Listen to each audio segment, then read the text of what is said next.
Bom momento a todos que nos ouvem. Eu sou o Carlos. E eu sou a Júlia. E viemos novamente apresentar o podcast Ponte Dialógica. Esse programa é uma produção da Casa Vermelha, que no momento, visto a situação atual de pandemia, encontra-se com as atividades presenciais suspensas. Mais informações estão no site casavermelha.arte.br e nas redes sociais da casa. Instagram, @MCC Casa Vermelha e facebook.com/MCC Casa Vermelha. E eu venho aqui avisar também que temos novidade na página da campanha do site, a aba Doação e Brindes. Quem tiver interesse e quiser ajudar, confere lá no site, pode nos mandar um e-mail também, qualquer contribuição é muito bem-vinda. Este é o segundo episódio seguindo a ponte que foi estabelecida lá no episódio anterior entre a psicologia e a arte. Agora estamos conversando um pouco sobre a utilização da arte no processo terapêutico. Nesse episódio estaremos com as psicólogas. Oi, eu sou Amanda Castro, eu sou psicóloga, especialista em psicologia do movimento, especialista em psicodrama e mestre e doutora em psicologia social e cultura.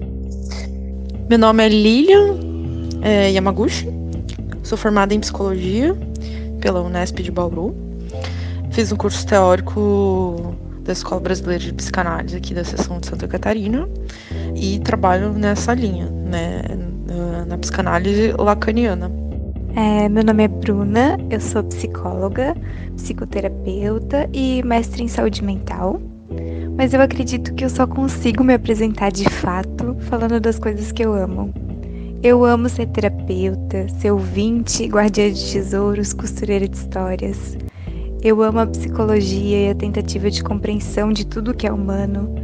E eu também amo muito a arte, literatura, dança, bordado, escrita. Eu amo também muito a minha família, passarinhos, minhas plantinhas e meus cachorros. Eu sou a Alice, eu sou psicóloga, sou formada pela UFSC em 2017. Eu tenho especialização em orientação profissional e planejamento de carreira.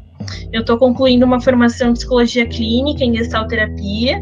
E eu trabalho em um curso pré-vestibular com a orientação profissional e o acompanhamento dos alunos na preparação para a prova, né? E no consultório eu atendo principalmente adolescentes, jovens e adultos e nas mais variadas questões. Junto com a Sara, iniciaremos essa segunda parte. Então, vamos para o quadro Algo a Mais.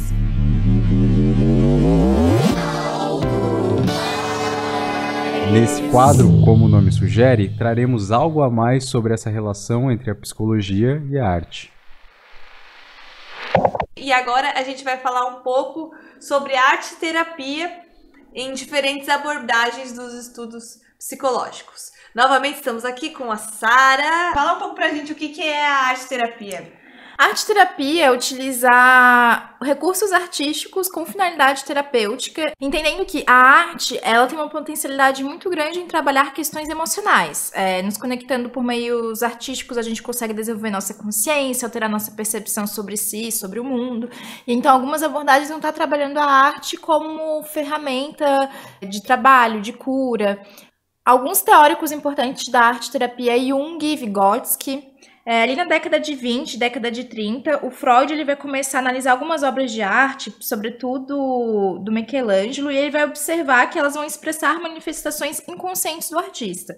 Mas ele não chega a utilizar a arte como parte do processo terapêutico. Vai ser Jung, alguns anos mais tarde, que vai propriamente começar a utilizar a linguagem artística associada à psicoterapia. Jung trabalhava com pacientes esquizofrênicos e ele sugeria a eles que eles desenhassem ou pintassem livremente sobre seus sonhos, sentimentos, sobre situações conflitivas que eles viviam. E depois ele analisava essas imagens criadas pelos pacientes e entendia elas como uma simbolização do inconsciente do paciente e do inconsciente coletivo também. Ele considera que a criatividade artística ela tem uma função psíquica natural capaz de desenvolver um processo de cura ao dar forma e transformar os conteúdos inconscientes em imagens simbólicas.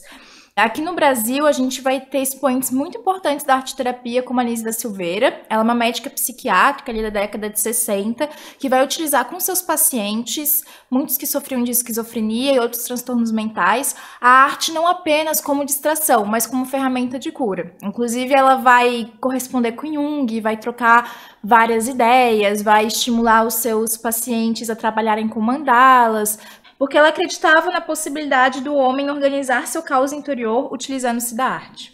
Ok, então, falando sobre arte-terapia, a gente tem que levar em consideração cada abordagem, a abordagem de estudos psicológicos usa a arte de uma maneira diferente nesse processo de terapia. Mas o que são abordagens? Para poder responder isso, a gente tem um áudio de uma das psicólogas que respondeu as perguntas pra gente, que é a Bruna, que exemplifica muito bem o que são abordagens dentro do estudo da psicologia. E o que seriam essas abordagens? Elas são como diferentes óculos que eu coloco para enxergar o mundo e o sujeito sobre diferentes enquadres. Fizemos questões para as psicólogas, como a abordagem delas utiliza-se da arte como terapia, começando pela resposta da Bruna e da Manu, que utilizam da Gestalt terapia. A minha abordagem clínica é a Gestalt terapia, que tem como foco o caráter criativo de cada sujeito. A Gestalt terapia enxerga a existência como criação, o que tem tudo a ver com a arte. Cada existência é como uma obra de arte. A arte ela é bastante utilizada na Gestalt terapia, não com fins estéticos, mas como forma de expressão de sentimentos, sensações e ou percepções. Então, riscar, rabiscar, pintar, desenhar, criar imagens, formas que representam o que determinada situação nos causa, né? Ou ainda utilizar figuras, imagens, sons, o lugar do espectador, de quem está olhando uma obra, de quem está vendo um espetáculo, né? O impacto que a arte me causa para expressar o que eu sinto e o que eu penso.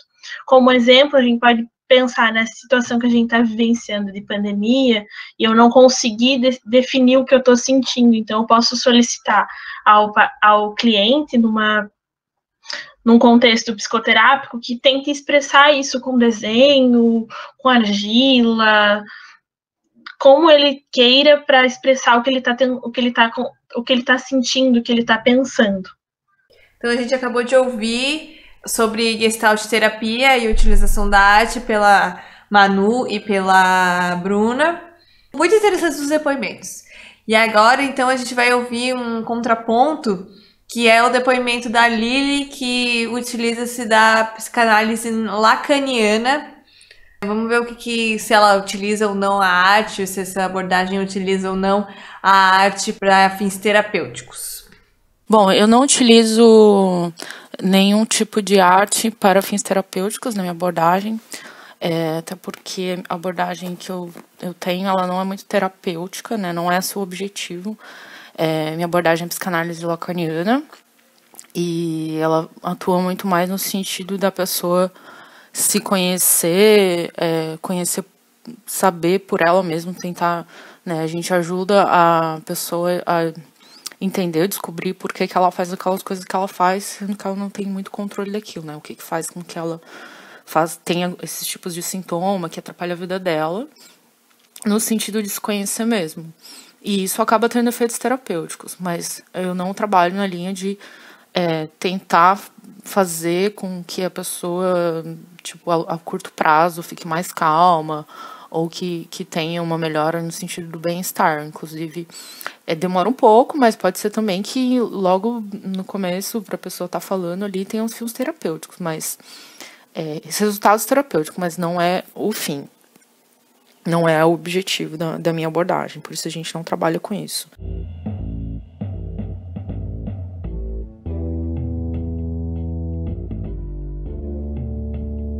Esse comentário da Lili, a gente percebe a diferença entre a psicanálise lacaniana, como ela enxerga o potencial de cura, o potencial terapêutico, e em relação à Gestalt terapia. Isso é importante para a gente pontuar e lembrar que a psicologia ela é multifacetada, ela trabalha com o ser humano, entendendo diferentes ontologias, entendendo diferentes concepções de humano, entendendo diferentes formas de acessar esse humano. Bom, A gente também tem um depoimento de uma psicóloga, que é a Amanda, que trabalha com psicodrama, que talvez aí a gente veja uma relação mais direta ainda da arte como terapia, né? Vamos ouvir o depoimento dela sobre isso. Dentro do psicodrama, a arte ela é utilizada na modalidade de teatro espontâneo, né? Então a gente usa o teatro espontâneo como uma forma do sujeito integrar partes da sua vida que às vezes estão alienadas, ou seja, de repente eu vivi uma situação com o meu pai e não consegui dizer o que eu tinha vontade de dizer, ou de repente eu vivi uma situação com meu pai e disse coisas que me arrependo de ter dito, e a oportunidade de voltar para essa cena e expressar aquilo de forma mais congruente com os meus sentimentos faz com que eu consiga ter um processo de catarse e aí, consequentemente, ter uma melhor saúde mental. Achei muito interessante isso que a Amanda pontuou. Já tive algumas trajetórias em algumas modalidades de terapia. Eu nunca cheguei a fazer psicodrama, mas em determinado momento da minha vida, no setting terapêutico, a minha psicóloga pediu para que eu assumisse a posição de um familiar que eu estava na época com conflito, e eu achei muito louco, porque tu se coloca no lugar do outro, tu tenta entender as necessidades e tu exercita a empatia mesmo, de olhar para quais são as necessidades do outro, o que o outro está tentando comunicar. Muitas das angústias, elas surgem por falha na comunicação, então você tem que repensar o canal com que você se comunica com essa pessoa também. E eu acho que a gente conseguir falar, a gente depois se apropriar disso e falar como nós nos sentimos, é também conseguir organizar quais são as nossas necessidades.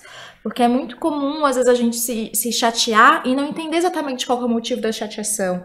E olhar para si, olhar para as necessidades, olhar para os desejos, o que se quer falar, o que se quer comunicar, já é muito potente também.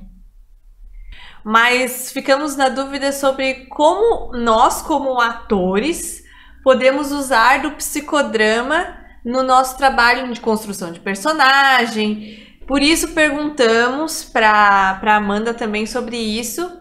E vamos ver a resposta aí que ela deu. O psicodrama ele tem muitas contribuições, né? Claro que muitas pessoas fazem comparação com o teatro do oprimido do Boal, e em relação ao teatro espontâneo do Moreno, mas são propostas de catarse diferentes, assim como existe a catarse aristotélica, enfim, então são propostas diferentes. A gente percebe que o psicodrama ele pode trabalhar muito no sentido de promover ao ator um processo de reconhecimento de si. O psicodrama ele faz com que você não só experimente o palco, mas saia dele, veja outra pessoa fazendo aquilo que você costumeiramente faz, se veja de fora, inverta papel com uma pessoa que naturalmente você não faz isso na sua vida, que você naturalmente não faz, que você experimente não só o seu conteúdo psíquico, mas que você também experimente, que a gente chama de tele, a emoção, o sentimento e a linha de raciocínio de uma outra pessoa. E à medida que você vai assumindo esses papéis, que são, de alguma forma, na sua vida, alguns papéis que podem ser ameaçadores, alguns papéis que podem te trazer situações emocionais difíceis, você também vai aumentando seu repertório de respostas desses papéis. E para o ator, à medida em que ele amplia seu conhecimento de si, ele amplia também seu repertório emocional para dar vida a novos personagens. Porque muitas vezes a gente utiliza das nossas memórias afetivas para conseguir dar vida e experiência a um personagem. E então entende-se que quanto mais você reconhece as suas memórias afetivas, quanto mais você tira elas das sombras, olha para elas com tranquilidade, mais você consegue se potencializar para entrar em contato no palco com figuras que naturalmente seria mais doloroso para você entrar. Eu tive uma paciente que era atriz e ela tinha uma cena que era uma situação de violência e tal, que no palco ela seria uma mulher que passou por situações de violência doméstica. E ela tinha passado pela mesma situação. Entende-se que se o sujeito passou por aquela situação e o personagem também, então ele vai ampliar né? Socialmente a gente diz isso, que então ele vai ter mais recursos emocionais para dar vida àquele personagem. Lê do engano, porque às vezes é justamente por ele ter passado por uma situação tão semelhante à do personagem que ele entra num embotamento afetivo no momento da cena, ou seja, que ele paralisa, não consegue dar uma resposta ou dá uma resposta que não é adequada para aquele personagem. Não é assim que a Maria sofreria. Eu não consigo entrar no universo da Maria porque eu tô ainda tão presa na resposta que a Amanda teria que dar naquele relacionamento abusivo e não conseguiu dar, por exemplo, que quando eu chego no palco, ao invés de eu falar com o marido da Maria, eu tô falando com o namorado da Amanda. E aí a resposta ela se torna desproporcional, não adequada ao personagem que eu tô dando vida naquele momento. Então, quanto mais a gente trabalha no psicodrama com desenvolvimento da espontaneidade, mais a gente elimina transferências, projeções, que são esses elementos afetivos que foram mal elaborados, que a gente coloca no outro como tentativa de baixar nossa tensão psíquica. Que é aquela história, você trabalha com seu pai, não consegue dizer, aí você encontra alguém na rua que pisa no seu pé e você grita de uma forma desproporcional com a pessoa que pisou no seu pé na rua. Então, você tentou aliviar a tensão psíquica da briga que você guardou com o pai, e você tentou aliviar na rua, mas isso não baixa a tensão psíquica, você continua incomodado o dia inteiro, porque a resposta que você tinha que dar não era com aquela pessoa da rua, era com o seu pai.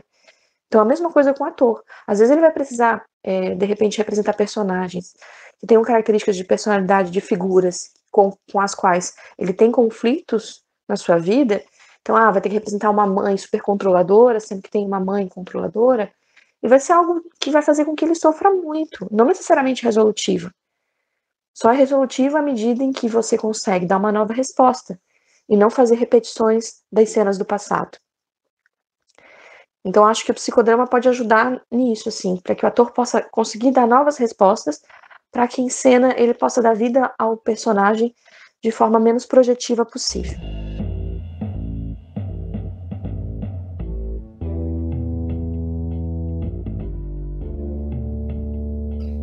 A Sara, cada vez que a gente bota um áudio aqui da Amanda, a Sara fica emocionada, faz palminhas no ar, assim. Impactada.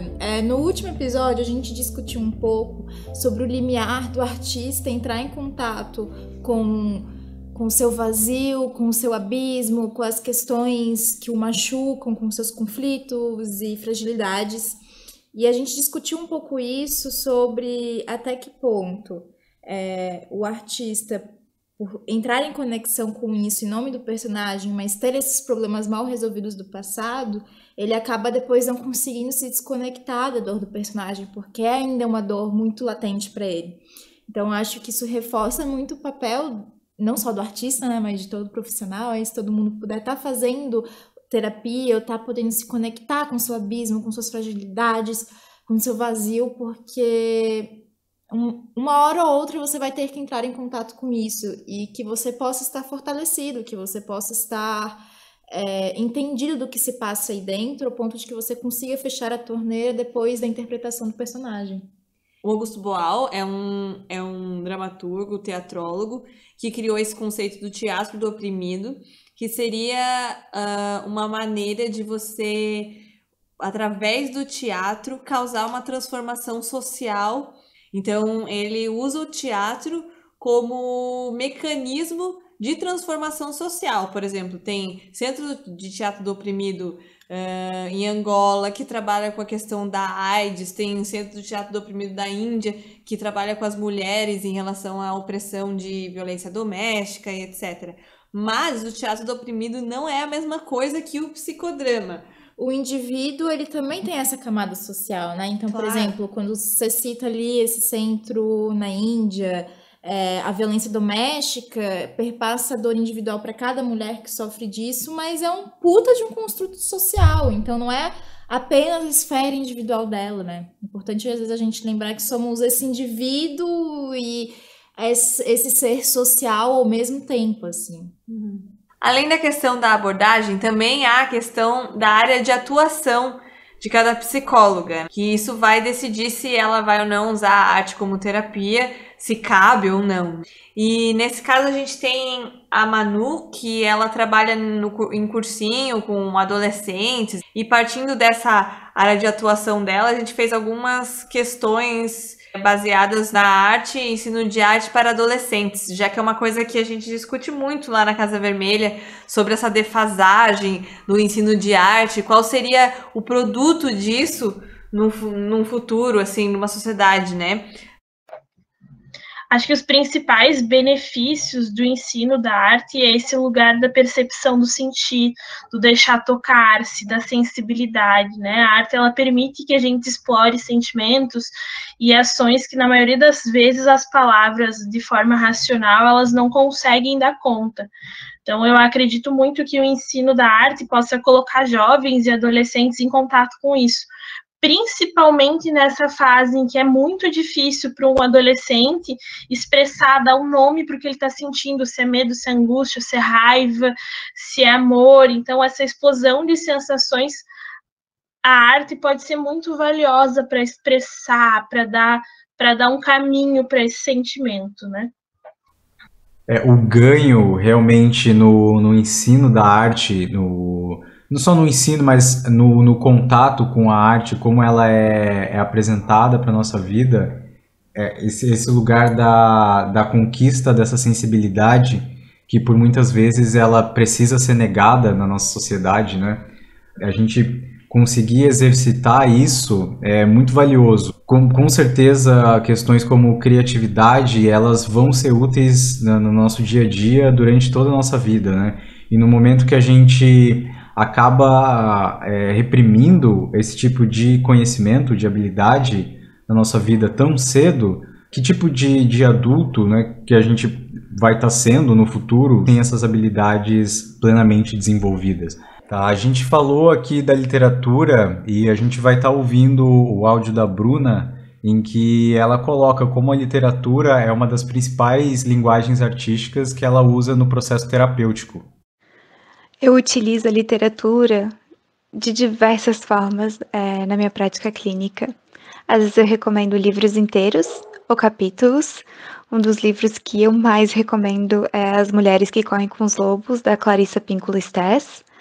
Às vezes eu também envio um trecho para que a pessoa possa ler depois. Às vezes eu leio um trecho com a pessoa durante a sessão. Às vezes eu conto um conto de que me recordo na hora. Às vezes também eu me lembro de frases. E daí eu queria deixar aqui 2 frases que eu gosto muito como exemplo. A primeira é do Fernando Pessoa, que diz: "O que for, quando for, é que será o que é", que é uma frase que eu acho perfeita para aqueles momentos em que a gente está ansioso, extremamente voltado para o futuro, e é uma frase que nos faz olhar para aquilo que a gente tem agora, para aquilo que a gente é hoje. E a outra frase é da Frida Kahlo, que fala: "Aonde não puderes amar, não te demores", que é uma frase que nos convida a olhar para aquilo que faz mais sentido para a gente no momento em que a gente está vivendo. Porém, todo esse trabalho com a literatura só ganhou um nome muito depois. E esse nome é a biblioterapia, que eu conheci com a maravilhosa Carla Souza. E daí fica a dica para vocês seguirem ela no Instagram. O Instagram dela se chama Doses de Biblioterapia. No mais, a biblioterapia significa simplesmente o cuidado, a terapia por meio dos livros. Cara, é muito interessante ouvir esse relato da Bruna. Ela é minha terapeuta, eu gosto muito dela, a gente tem um vínculo muito especial. E eu tô em terapia com ela há mais ou menos 1 ano e eu conheci ela pelo Instagram e eu só fui querer marcar consulta, realmente me engajar nisso quando eu vi que ela trabalhava com literatura. A literatura ela sempre foi um refúgio pra mim, principalmente na minha adolescência, sempre foi onde que, lendo sobre os personagens, lendo os diálogos, eu conseguia ver palavras tomando forma aos meus sentimentos, assim. E o livro que ela usa, Mulheres Correm com os Lobos, é um livro lindíssimo, profundo, que eu vou estar sempre, sempre recomendando. Eu acho que cada leitura de conto, e toda vez que eu trabalho um conto com ela, é muito potente. Trago outros livros também, enfim. Eu acho que é muito importante a gente lembrar da literatura também como essa linguagem artística e da potência dela de ver que, às vezes, um personagem com uma característica e personalidade tão diferente da nossa, eles têm discursos e conseguem colocar em palavras aquilo que a gente sente também. Eu acho isso muito interessante. E a literatura também dá a oportunidade de vivenciar experiências, né, das quais a gente provavelmente não teria recurso para lidar, mas ali no conto a gente consegue tá vendo como o personagem se vira com aquilo. Sempre me lembro dos personagens do Machado de Assis.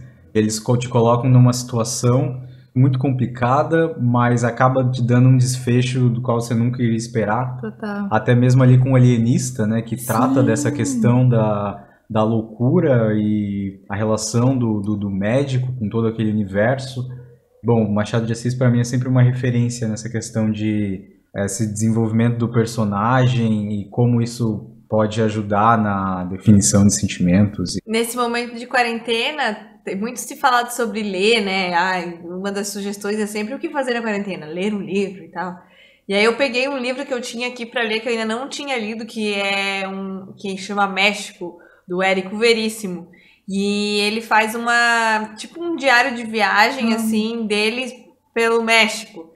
E, cara, nesse momento de quarentena, que a gente tá preso em casa e tal, essa leitura dele falando sobre os momentos que ele viveu lá no México, sobre a cultura do México e etc., me fez viajar muito e sair, assim, dessa situação que eu tô aqui, né, dentro de casa, me fez eu viajar para o México junto com o Érico Veríssimo. Então isso foi muito, muito especial. E esse livro está sendo muito especial para mim agora, nesse momento.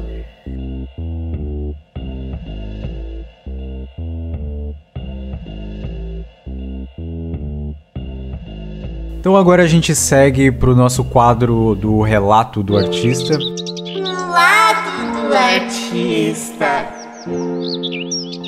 Hoje a gente tem aqui o relato do Rodrigo, que tem o trabalho chamado Risperidona, em que ele aborda a saúde mental, mostrando como é importante colocar algumas questões à luz. A gente assistiu Risperidona também, vale pontuar que a peça é muito interessante sobre a história da loucura. Nossa, demais. Então é muito interessante agora vocês poderem ouvir o depoimento dele sobre a peça e quando tiverem a oportunidade assistirem o espetáculo, que é muito legal.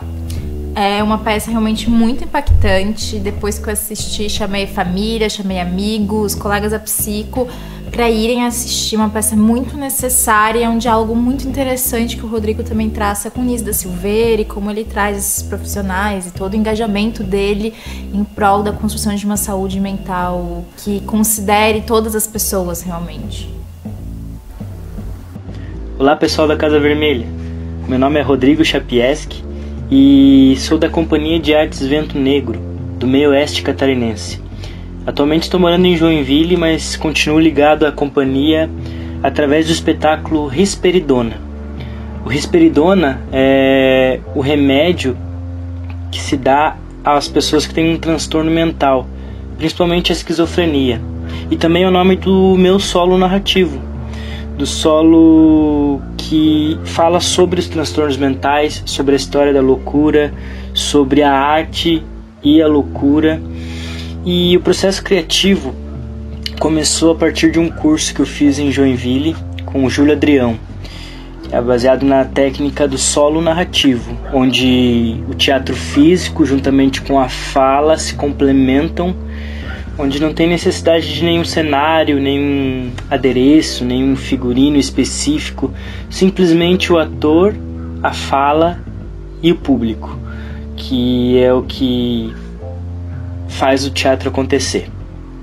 Baseado nessas técnicas, eu trabalhei no CAPS 6 anos. Como eu trabalhei 6 anos no CAPS, que é um centro de atenção psicossocial, que pega pessoas com transtornos mentais severos e graves, eu conseguia ver a realidade dessas pessoas e eu, como artista, sentia a necessidade de mostrar historicamente o que essas pessoas sofrem e sofreram. E isso fez com que o Risperidona nascesse em novembro de 2018. Poucas semanas passaram. Em dezembro já estava estreando. Foi muito pouco tempo, mas foi como um despertar, como uma luz, como algo que foi mágico, aconteceu. Porém eu sentia algumas falhas, algumas coisas que eu precisava de um olhar de fora. Foi aí então que eu pedi para o André, aí da Casa Vermelha, me auxiliar na direção. Ele com um olhar de fora, para ver o que eu poderia trabalhar em cima do que eu já tinha, do meu material. Foi então que a gente agregou a dança, agregou simulacro de boneco, agregou música, para complementar tudo isso, para o que já estava bom ser melhor ainda. Esse foi meu processo criativo e rodei em 2019 com ele em festivais, mais de 5 festivais, na Maratona Cultural aí de Floripa, na Casa Vermelha apresentei umas 3, 4 vezes, não lembro. No Vento Negro muitas vezes, foram muitos ensaios, muitas apresentações. Em um ano foi muito bom, muito proveitoso para mim como artista, descobrindo umas das outras possibilidades que o teatro tem e pode trazer para o artista. Esse trabalho fez eu também, apesar de eu já ter 6 anos, já tinha 6 anos trabalhando em CAPS e conhecido já mais a história deles, ele fez com que eu voltasse no tempo e visse que ainda era pior e que melhorou muito, mas tem muito. E eu com minha arte, eu sei que é uma utopia talvez falar disso, mas com o espetáculo, para as pessoas que assistam, para eles verem como era, como é e como pode ser. Se eu só me escondo, eu não consigo ver o que está acontecendo. E às vezes a doença mental, o transtorno mental não é quem está lá num CAPS, é quem está dentro de casa em uma depressão, em uma ansiedade, e em se entupir de remédio. Isso também é um transtorno mental. Mas saúde mental é muito além do que só a pessoa louca que a gente vê na rua, a pessoa que está ali, que a gente tem vergonha. A saúde mental está em você. A qualquer momento você pode estar nessa situação. E a arte é algo essencial para que a saúde mental venha a ser saúde mental mesmo. Se eu assisto uma peça de teatro, se eu vou pro cinema, se eu assisto uma dança, se eu participo principalmente. E é isso que eu vi, eu trabalhando com essas pessoas no CAPS, eu vi que quando eles faziam a minha dança, quando eles faziam o teatro, quando eles faziam as pinturas, aquilo, naquele momento, se transformava na vida deles. Seja por uma atenção que o professor dá para com o aluno, seja com a arte que ele, poxa, eu consigo fazer isso, eu consigo dançar, eu consigo atuar, eu consigo pintar, eu consigo. Olha só, eu achei que era só para pessoas que tinham um dom, um talento, porque são artistas, por exemplo. Muito mais do que qualquer outra pessoa que às vezes está fazendo o preconceito, que não tem a capacidade do que quem está lá no CAPS fazendo essas atividades. Eu acho que é isso que o Respiridona consegue trazer, através da arte teatral, levar essa mensagem para as pessoas que assistem.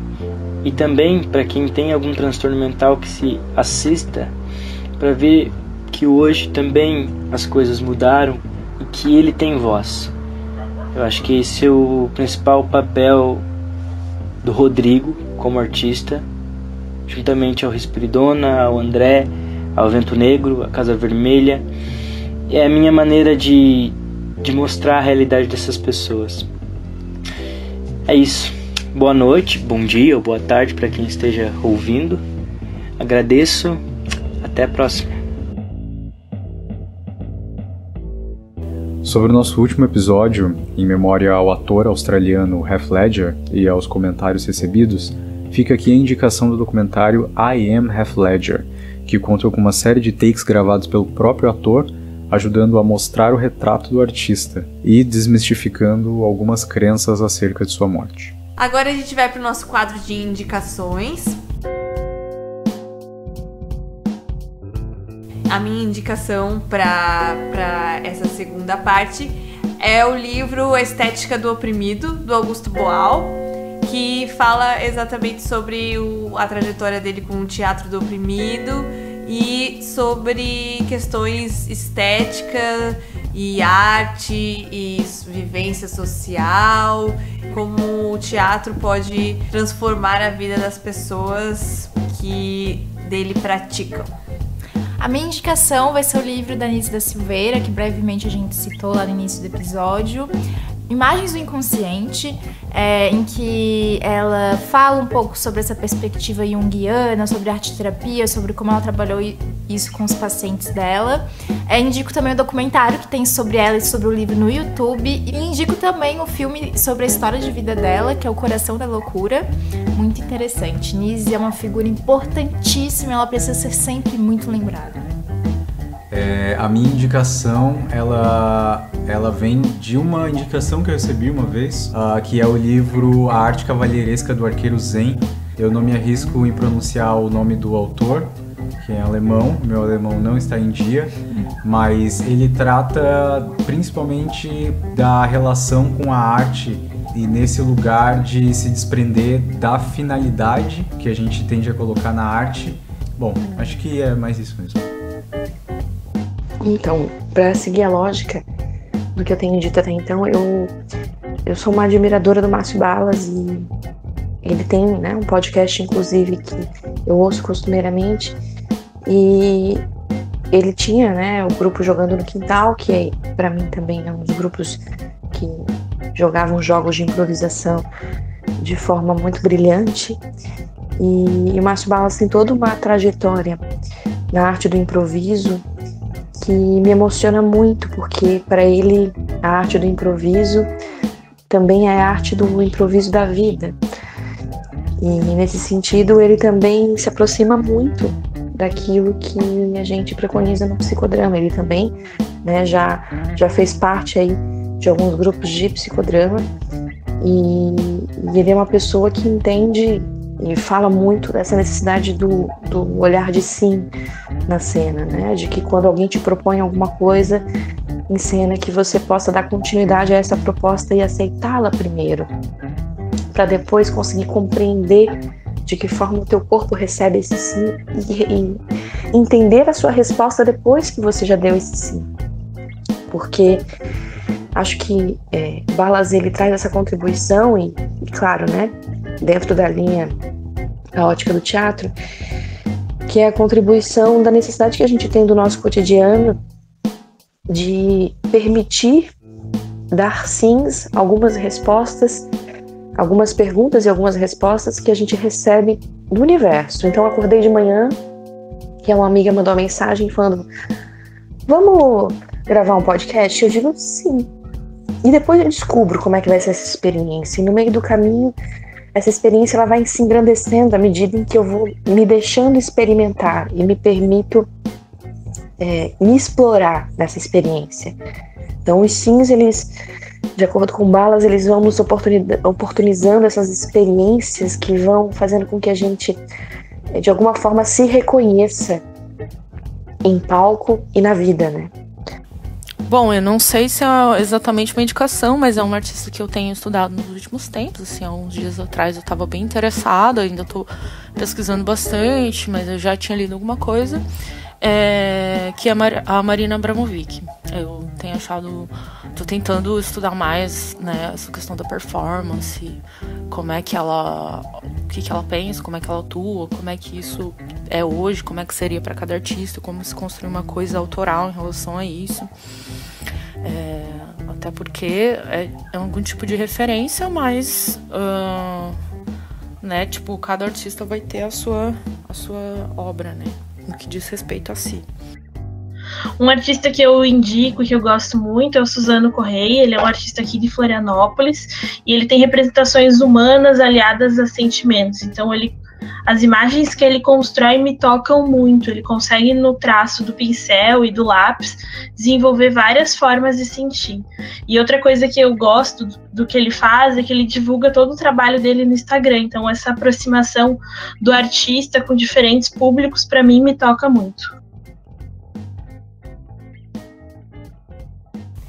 Bom, a gente vem chegando agora na reta final desse episódio do nosso podcast. Se você tem interesse, siga a gente nas redes sociais, o Instagram @MCC Casa Vermelha, o Facebook facebook.com/MCC Casa Vermelha e o site www.casavermelha.art.br. Depois que acabar essa quarentena, você também pode frequentar a Casa Vermelha, ir assistir as apresentações que tem lá e assistir as aulas. Então a casa é sempre um ambiente aberto para quem quiser ir lá e frequentar. Também gostaríamos de lembrar que temos o fórum. Fala um pouco sobre o fórum aí, Carlos. O fórum é o canal onde as pessoas externas à produção aqui do podcast se comunicam com a gente, né? Então, por lá onde a gente vai estar se alimentando das ideias, das frustrações, dos desejos das pessoas que nos ouvem. Então, por lá que vai estar acontecendo a nossa comunicação. A gente quer muito ouvir a opinião de todos vocês sobre esse episódio e episódio anterior também. Opinião, sugestão, colocação, indicação, todas essas coisas são muito bem-vindas para nós. E, novamente, gostaríamos de agradecer todas as psicólogas que responderam as perguntas. Salva de palmas para as psicólogas. E também a nossa amiga Sara, que mediou e ajudou a gente a formalizar essas perguntas para que a gente não parecesse tão idiota assim, fazendo perguntas para pessoas profissionais. Palmas para Sara. Yay! Palmas para esses hosts maravilhosos, Júlia e Carlos. E para todos vocês ouvintes que nos acompanharam até agora. Um beijão! Um beijo! Tchau, tchau! Tchau, tchau!